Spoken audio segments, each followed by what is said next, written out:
Queridos irmãos e irmãos, que as rosas floresçam em nossa vida. Na vossa também.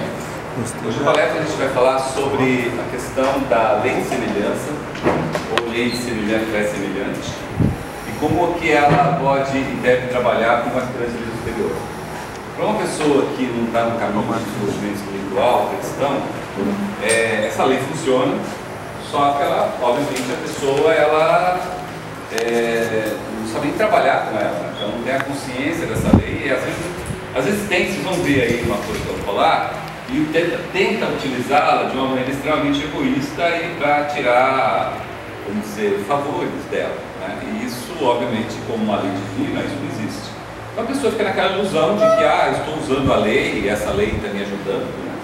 E fica nessa ilusão de achar que com isso ela consegue proveitos, obviamente, materiais. Eu vou mostrar que não é bem assim, tá?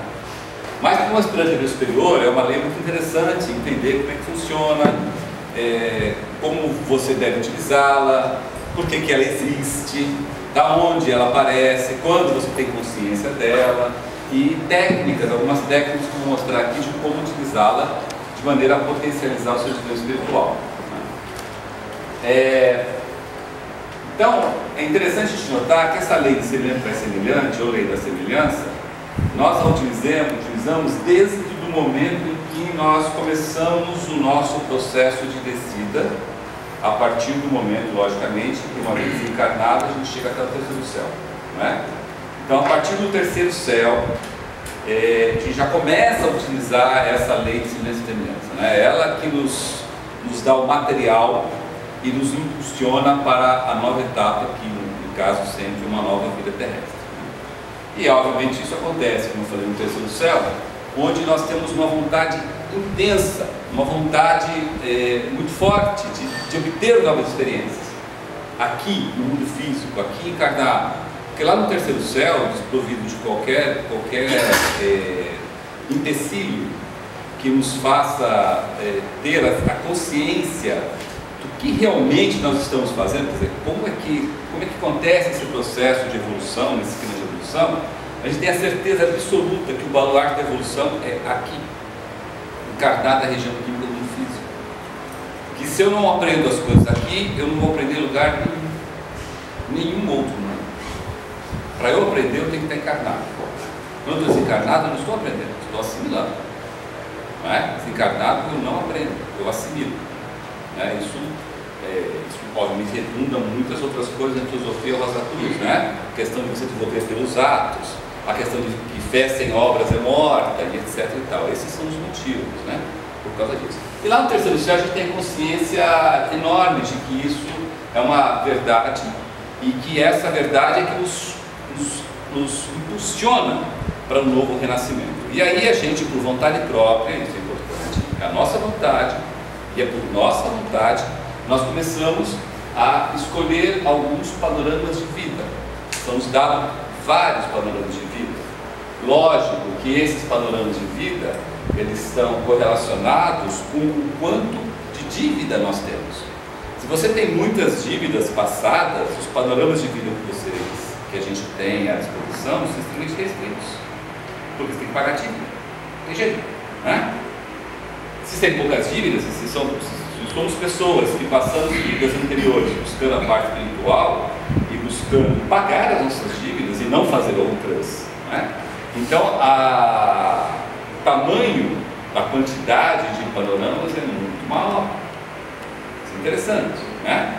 Bom, aí em cima disso, a gente começa a visualizar esses panoramas, mais uma sequência muito interessante, que é a sequência de causa e efeito, de causa e efeito, de causa e efeito, né? Para a gente saber exatamente que as principais causas que potencialmente colocaremos em movimento gerarão com toda a certeza do mundo aqueles efeitos que são mostrados para a gente. Então, ou seja, tudo que está passando em cada vida nossa aqui, nós já vimos lá. A gente esquece. No problema a gente esquece, parece que a gente viu, já viu. Nós sabemos. Nós sabemos exatamente aquilo que você faz, você sabe exatamente o que vai dar. E muitas vezes você não quer ver. A grande maioria das vezes você não quer ver. Né? Você faz e dane-se. Não tem dane-se, não existe dane-se nesse sentido. Né? Lei de causa e efeito você não consegue enganar. Então é dado esses panoramas das causas e efeitos. Né? E aí, obviamente, você lá com alguns processos interessantes, e principalmente com a ajuda de seres que na terminologia Rosa Cruz são conhecidos como senhores do destino, anjos relatores, anjos do destino, você escolhe uma delas, um desses panoramas, tá? E aí a partir do a partir do contexto desse panorama de vida, que lhe vai dar um conjunto de causas e efeitos, e logicamente um monte de relacionamento com pessoas, é que você começa o processo de fabricação ou de elaboração dos próximos 3 corpos e a mente, que você vai usar como roupagem. E nada mais do que isso, são roupagens, são ferramentas, são descartáveis. Né? Então você começa a selecionar o conjunto de coisas descartáveis que você vai utilizar para aprender essas lições que você escolheu. Né? Escolheu as lições, você vai usar essas ferramentas para aprender essas lições. Só isso, mais nada. Então os corpos e a nossa mente são só isso. São ferramentas que você usa para aprender as lições que você escolheu aprender. Né? Ah, aprendi todas as lições? Descarta os corpos. Ah, não aprendi? Continua com os corpos. Até o dia que você vai aprender. Até o dia que você vai desencarnar. E não necessariamente você aprendeu tudo que você vai precisar, mas esse eu vou falar no slide a parte sobre essa coisa que acontece. Bom, então a partir da vida que você escolhe, você, cada um de nós, começa a mergulhar nos mundos com cada vez com maior densidade. Então nós passamos pela região do pensamento concreto. Nessa região do pensamento concreto, nós vamos atrair material para construir a mente. E aí começa a coisa interessante, porque eu atraio uma quantidade de material para eu construir essa mente que seja semelhante às coisas que eu preciso para entender o relacionamento entre causa e efeito. Né? Então aqui começa a lei de semelhante atrai semelhante me ajudar a identificar quanto de cada material, de cada região, né, do pensamento concreto, lembrando que a região do pensamento concreto é formada por 3 camadas de densidade de material. É aí que eu pego o material e construo minha mente. Tá? Aí, construir minha mente, eu desço mais um pouco no material mais denso, que a gente conhece como o mundo do desejo. E no mundo do desejo também, usando a mesma lei, de semelhante atrai semelhante, eu atraio material desde a 7ª região do mundo do desejo até a 1ª região do mundo do desejo. Que tipo de material? Aquele que é semelhante às emoções, sentimentos, desejos que eu tenho, que eu vou experimentar durante a minha vida. Né? Então eu atraio um tanto de quanto para aquela região que é semelhante a isso. Nem um pouco mais, nem um pouco menos. Okay? Eu trago também como se fosse uma possibilidade de trabalhar isso, né? Sentimentos que necessariamente com 20 anos eu não tenho, se de repente eu começo numa vida espiritual com 60... Tá lá, ele está prontinho para você usar. Está prontinho para mas se eu vou ativá-lo ou não, ou chegar nele, são outros que tá. Tem uns que ativam cedo, tem uns que ativam com 60, 70 anos, tem uns que ativam na beira da morte, e tem uns que nem ativam. Aliás, você olha, tem muitas pessoas, tem pessoas que não ativaram, morreram e não ativaram. Um monte. É um desperdício. Nossa, é um desperdício de trabalho. Mas tudo bem, né? Força de vontade para ele. Então, de novo, no mundo desejo, a gente faz isso e, por fim, né, a gente desce até a região etérica do mundo físico para construir o nosso corpo vital. E daqui, também, usando semelhante, atrai semelhante, né, a gente capta material etérico dos 4 éteres para formar o nosso corpo vital. Né? Então, vocês estão vendo aqui uma coisa que já sobressai. Aonde tem alguma coisa de papai e de mamãe? Só na lei de causa, só de causa e efeito. Não tem. Deixa bem claro isso. Não existe. Então, se eu sou teimoso, não é porque meu pai era teimoso. Sou teimoso porque eu sou teimoso. Não é culpa do meu pai. Certo? Se eu sou beberrão, eu sou beberrão porque eu sou beberrão. Não é porque meu pai foi que eu também sou. Você escolheu ser isso, né? Não, mas posso, só para construir a dialética aí, né? Não se sinta ofendido. Como assim, não é meu pai, né? Eu tô brincando, né? Até hoje eu achei que é. Não, porque assim, a gente sabe que a região química é o reflexo de tudo isso aí. Então, por exemplo, se eu tenho uma tendência a ser alcoólatra, alcoolista, né? Sou dependente de álcool.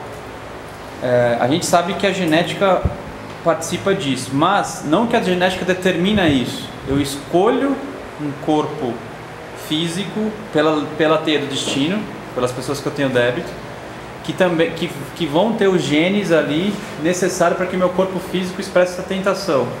Então, pensa, eu digo assim, isso é que... Mas não tem nada a ver com o papai e mamãe. Não, claro que não, mas acontece O que tem a ver com o papai e mamãe é a quantidade de material químico, da região química do mundo físico, que eu preciso, que eu consigo atrair a partir da região etérica. Esse material químico, ele é extremamente restrito ao papai e mamãe. Tá. Químico. Tá. É porque... Então eu posso ter uma capacidade de construir um corpo denso muito melhor do que esse que eu tenho hoje. Pronto. Mas como eu estou restrito ao material de papai e de mamãe, eu não consigo construir. Tá. Por conta de lei de causa e efeito também. Exatamente. Mas eu consigo evoluir. Lapidar isso.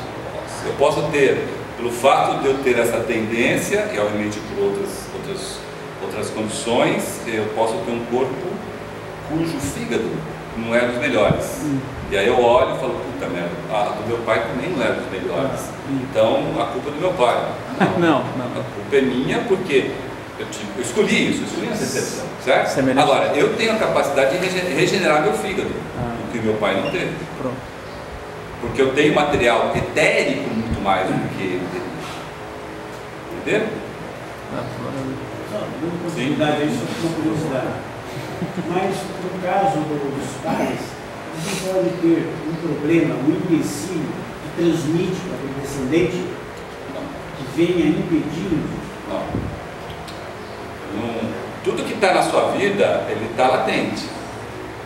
Entendeu? Latente. Quem ativa é você. Não é porque, eu tenho, a medicina fala, né? Essa doença aqui é uma doença genética. Então você tem grandes tendências a tê-la. A própria medicina fala, você tem grandes tendências a tê-la. Não quer dizer que você vai ter. Minha mãe morreu de câncer de mama, então minha irmã está ferrada. Não, de jeito nenhum. De maneira nenhuma. Desde que ela tome seus cuidados para não tiver essa doença.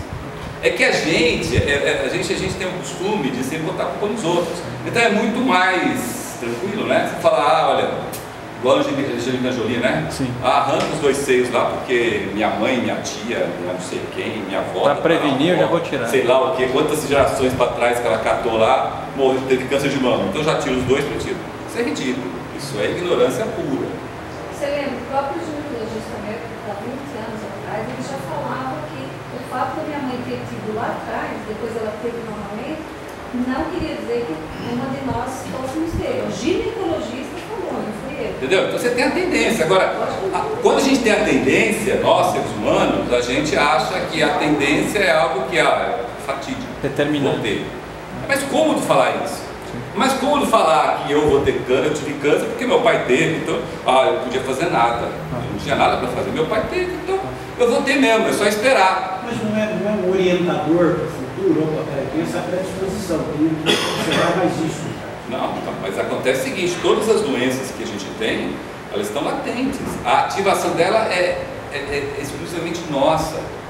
Lógico, se eu fico dizendo que eu vou ter, eu vou ter. É pensamento, vira coisas. A gente precisa na Rosa Cruz, né? A melhor coisa de você materializar uma coisa é você pensar nela, pensar que ela acaba acontecendo, tanto para o bem quanto para o mal. Entendeu? Então esse negócio da genética, ela é real, mas ela é tendência, ela não é fato. Tem que tomar muito cuidado. Tem aquele versículo que diz que visito a terceira e quarta geração, né? A maldição, diz assim.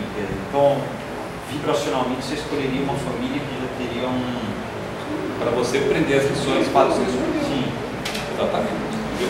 Mas quem vai colocar em ação ou não é você. Tem um conceito de epigenética, né? Que é assim, como tem epigênese, né? Agora a ciência já considera a epigenética. Quer dizer, o ambiente pode mudar a expressão do seu gene, né? Exatamente. Isso é muito importante. Sim, isso aí acontece. Os pais de Beethoven era absurdo, ele era para ser débil mental e alcoólatra total. Ele é um músico da vida. É legal. Entendeu? Então, tem que tomar muito cuidado. O que acontece daqui para baixo, é a questão da limitação do material do corpo da sua mãe, do seu pai, que faz você não construir um corpo denso com toda a capacidade etérea que você tem. Agora, você pode, a partir dessa semente, do material residual que te deu, você fazer um corpo denso fantástico. Porque você tem material etérico a mais. Entendeu? Você tem a mais. E não necessariamente seu pai e sua mãe têm. Imagina se você nasce por uma orgia. Se nasce por uma orgia, você imaginou o material denso que você conseguiu catar naquela hora lá, né? Orgia no carnaval, né? Oi? Orgia no carnaval. No carnaval, exatamente. Você imaginou o material, o material físico que você conseguiu pegar, né? Você fica careco lá. E não necessariamente você sai do corpo todo estourado. Porque você tem excesso de material etérico. E aí você consegue trabalhar com isso. Entendeu? É muito interessante. Bom, mas continuando aqui. Carlos, só um minuto. Sim. Então, o Jesus lá, aquele espírito que nasceu como Jesus, ele montou toda essa necessidade, vontade doida de nascer. E aí ele ele procurou um papai e mamãe. Não, aí não procurou. O que a gente vê lá, em São Iniciado, é que Maria é um dos maiores iniciados aí do processo, né? E como maior iniciada, ela fez um sacrifício primeiro de vir como mulher. E para o iniciado, o fato de vir com um corpo vital, um corpo denso, polarizado de uma forma feminina, é mais complicado do que no masculino. Para quem não é iniciado, o contrário é verdadeiro, tá? Para quem não é iniciado, você ter um corpo vital feminino é fantástico. Por quê? Porque o corpo do homem está acontecendo, o corpo vital do homem está acontecendo o que com eles? O corpo vital do homem está se polarizando. Se polarizado já está. Polarizado está que lado? Feminino. Feminino é meio esquisito, né? Falar feminino. Assim. Era positivo. Que é feminino. Então o corpo vital do ser humano, homem, está se positivando. Ora, o corpo vital da mulher já é positivo. Então, para quem não é iniciado, o corpo vital positivo alavanca desenvolvimento espiritual a dedéu. Pena que a mulher, como sempre fala aqui, né, a mulher esquece disso, quer se igualar ao homem, né? Se ele esquecesse disso, tomasse o rumo do corpo vital positivo, ela avança muito maior do que qualquer ser humano masculino, entendeu? No caso de Jesus, não, no caso de Jesus, a Maria, ela veio com um corpo vital positivo mais perfeito que se construiu, né? E um corpo denso, puro que eu digo assim, com um dos melhores materiais sólidos, líquidos e gases que poderiam ter. A mesma coisa de José. Então, Jesus, quando chegou lá no corpo vital para construir, ele tinha à disposição a melhor quantidade de material químico que você podia ter. Entendeu? Então, não tinha radicais livres desde o início. É um corpo físico. É um corpo físico isento da lei de causa e efeito. É um corpo físico sincronizado com. É por isso que ele não passou por tentação. Puxa vida. Certo? Você falou que a mulher. Mas o homem não é culpado, não é educar a mulher. Se você vê a Troia, as fecheiras de Troia e as mulheres amazônicas, elas não eram educadas pelos homens. Por que os homens não educam a mulher? Não tem isso. Não tem isso. Isso é balela, isso é ilusão. Porque as mulheres, infelizmente, muitas delas, infelizmente, elas preferem muitas vezes a vida mais cômoda. Quantas vezes você ouve uma mulher falando assim, eu não largo do meu marido porque, eu trabalho, né? Eu tenho que trabalhar, ele me sustenta, ele me dá o dinheiro, ele me dá tudo. Quantas vezes você vê isso? E o pior é que você vê isso às vezes com casamentos antigos. Mas, seus filhos estão criados. Então, agora eu não posso largar, vou fazer o que da vida? Né? Quer dizer, nem atrás de advogado para pensar, ela não quer. Fora as outras que ficam vendendo o corpo por aí, né? A prostituição feminina é 80% acima da prostituição masculina. Quem movimenta o mercado de prostituição no mundo é a mulher, não é o homem. Então você entende por isso. Que o ser feminino, infelizmente, não quer chegar no ponto que deveria ser a alavanca. Tanto é que quando uma mulher é líder, quando ela assume o cargo de um homem, ela não é líder porque já viram alguma mulher que é líder porque assume a posição de uma mulher? Não, ela sempre é, né? Nossa, fantástico, porque ela assume a posição de um homem. Isso é ridículo. Isso para mim é ridículo. Porque ela está tentando negativar o percentual dela, está regredindo em relação ao invés disso. Né? Bom, vamos lá. Aí, uma outra coisa interessante que eu acabei de falar, né? Que o material mental e moral é nosso. Né? Como eu falei, os pais, a gente só toma o material do corpo denso. Os nossos papais, tudo denso. O resto, nosso. Então, se eu não consigo ter emoções superiores, o problema é meu. Se eu não consigo ter pensamentos superiores, o problema é meu. Se eu não consigo manipular éteres que não sejam só químico e de vida, éteres inferiores, o problema é meu. Entendeu? Se eu sou mentiroso, o problema é meu. Se eu sou preguiçoso, o problema é meu. Se eu sou guloso, o problema é meu. Não tem nada a ver de papai e mamãe. Se eu sou gordo, o problema é meu. Não é porque, né? Se eu sou careca, o problema é meu. Eu careca não é porque meu pai é careca, não. Entendeu? E assim vai. Né? Então, a primeira coisa a gente deixar bem claro para nós mesmos é que a gente tem que dar graças a Deus, uma gratidão imensa ao nosso papai e à nossa mamãe por disponibilizar nos dar material químico. Muito obrigado. Agora, o resto da mazela é minha. Tá? Isso é importante, isso é muito interessante. Então, às vezes você vê essas coisas, né? Muitas vezes a gente fala, né, desse tipo de coisa assim. Sei que gasto muito, mas minha família não foi acostumada ao trabalho. Sempre tivemos empregados. Certo? Então, ele está dizendo que ele não trabalha muito, não é por culpa dele, não. Era a família inteira que não trabalha. Então, puxou a família, né? Então, lei de semelhantes, lei de associação. Então, você é atraído por pessoas vagabundas e preguiçosas, porque você é vagabundo e preguiçoso, e não porque as pessoas foram vagabundos e preguiçosos e você, né? Todo mundo é assim, todo mundo faz, eu também faço. Pelo amor de Deus, né? Então, lei de associação, lei de semelhança. Outra cara, essa velhinha aqui, ó. Sim, eu sei que sou extravagante, mas não posso evitar ler mal de família. Essa é família inteira minha é cafona, extravagante, gastadora, gasta os tubos. Eu sou fazendo igual, né? Não é culpa minha, não. Pô. Culpa da minha mãe que me ensinou, meu pai que me educou. Não é assim que a gente fala? Nada a ver. Guarda, não tem nada a ver isso. De novo, lei de semelhança. Você é atraído para isso, né? É por isso que o Max Sandel fala que um aspirante do superior verdadeiro, ele é colocado em situações desse tipo para ele ser o arrimo, para ele ser o exemplo, para ele ser a ovelha negra, para ele ser o ponto da discórdia, para ver se as pessoas em volta não acordam. E que muitos de nós fazemos? Nos igualamos. Ele faz cômodo, igualzinho. E o pior, vai mexer com alguém da família dele para você ver. Chega você e fala para ele ou para alguém, fala, pô, mas você é vagabundo. A família inteira se volta contra você. Não é só ele não, a família inteira se volta contra você. E desmancha amizade, não vai falar nada, aquela pessoa é chata, realmente ela é assim mesmo, não é assim? Quantas vezes a gente lê isso, gente? Né? Quantas vezes? Não é verdade? Principalmente quando aparecem cunhados, sogra, sogro, genro, quer dizer, pessoas agregadas à família, né? Que chega lá e fala, pô, mas Benzinho, o seu irmão é um vagabundo, né? Pronto, a família inteira vem contra você. Né?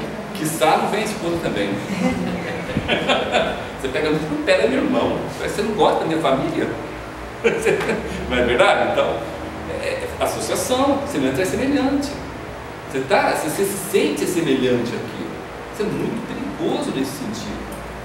Para um aspirante do superior, isso é fatal se ele se deixar levar. Entendeu? Levar, né? Igual, como é que se comemora o Natal? 24 e 25 de dezembro. Como que vocês acham que deveria ser comemorado o Natal? Banquete? Nem vegetariano, né? Não é porque é vegetariano, vai fazer um puta de banquete vegetariano, tender vegetariano, não sei o que vegetariano.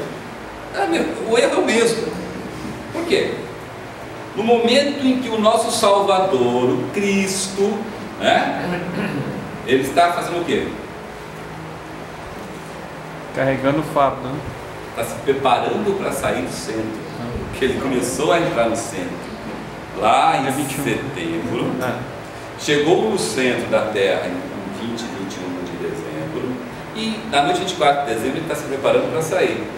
Ao invés de você dizer igual aos anjos, glória a Deus nas alturas e paz aos homens, né? Certo? Neste momento, com visão espiritual, você vê as hostes de anjo e arcanjo saudando o Cristo que está retornando novamente, começando o retorno dele ao mundo espírito de vida. Cristo cósmico. Em vez de você estar fazendo isso, você está de costa, né? Dizendo, você não interessa e enchendo o bucho. Não é verdade? Com vinho ainda. Com vinho, com não sei o quê, cantando, falando, e bababi, babá, e aguentando a prentalhada bêbada, escapar, vomitando, fazendo caramba 4 lá. Não é assim? Não é assim que esse não é a forma de sucesso? Roupa bonita, né? Roupa linda, bonita, novinha, etc e tal, né? Quando não, você está assistindo o quê? Natal de Faustão, Natal da Xuxa, Natal